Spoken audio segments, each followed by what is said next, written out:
was like one of those.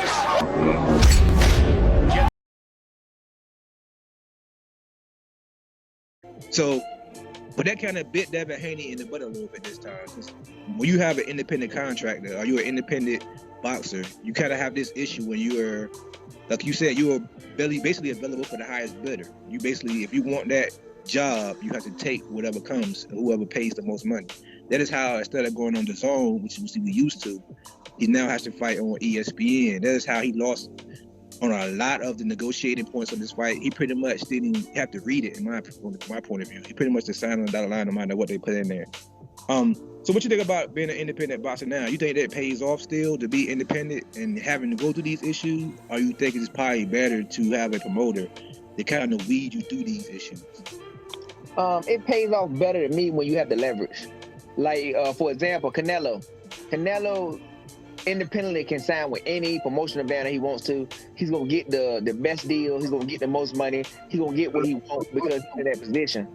But to me, fighters like Devin Haney, even a fighter like Terrence Crawford or Charlo, if Charlo wanted to fight Canelo, they will have a difficult time getting the deal they want, because a lot of times these promotional banners, when they have the fighter that you want to fight, they are holding the leverage because it's something that they want. Like, Terrence Crawford wants to be undisputed with Earl Spence. If he wins, he have 3 belts. So they say, okay, you want to come over here and fight with us? We gonna sign you to a deal. What's his room? I want you to fight Keith Thurman first, because PBC is trying to make money. I'm gonna put you in there with Keith Thurman. We'll sell 300, 400,000. Then we'll give you a fight with Earl Spence for the belts. But if we're gonna give you a fight with the belts, we want a rematch clause so Spence will have 2 times to beat you. So, and the same thing with Devin Haney. Devin Haney, because by him not being signed to no promotional company, they feel like, why should we let this guy come in and our house and steal the cookies out the jar? Similar to Terrence Crawford. Why should we let Terrence Crawford come to PBC and steal the cookie out the jar and not have to hold them accountable, or at least put them at a somewhat of a disadvantage, whether it be with money, with revenue, or with actual, anything from the ring size to the size of the gloves to where the location of the fight is at. All those things is not going to play into their factor when you're the independent fighter. Now, the good thing about being an independent fighter, if you can go in there and you get the raw end of that contract, but if you win, now all the chips is in your hand, kind of like Canelo.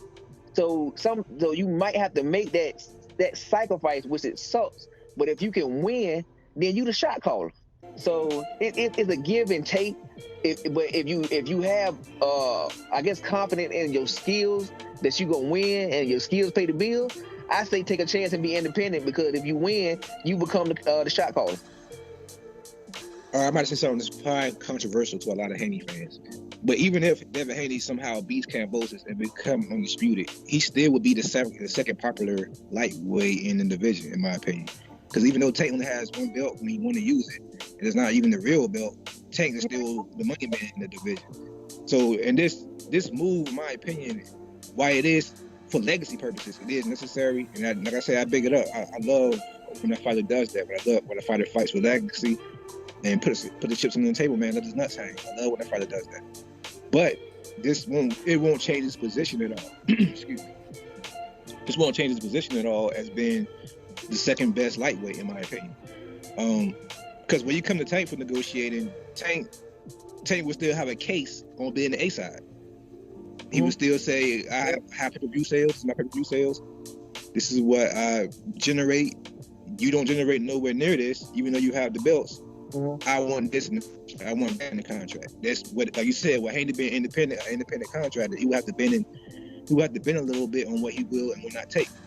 With Kambosos, I'm surprised he didn't try that with Kambosos. I know he only had 3 days to sign it, so they pretty much cut off any negotiating time. They said you got a 3-day deadline. They left no room for negotiating. They pretty much rushed him.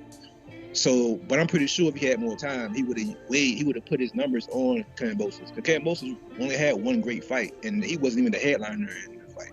He was the opponent, and he just happened to be the guy that was caught napping on the job, in my opinion.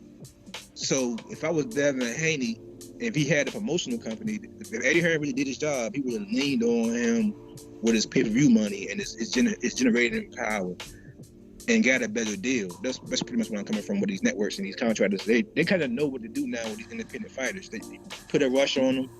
You tell them, sign this deal, you got a certain amount of time, and then we'll throw you just a lot of money. If you take this money, you don't, then it is what it is.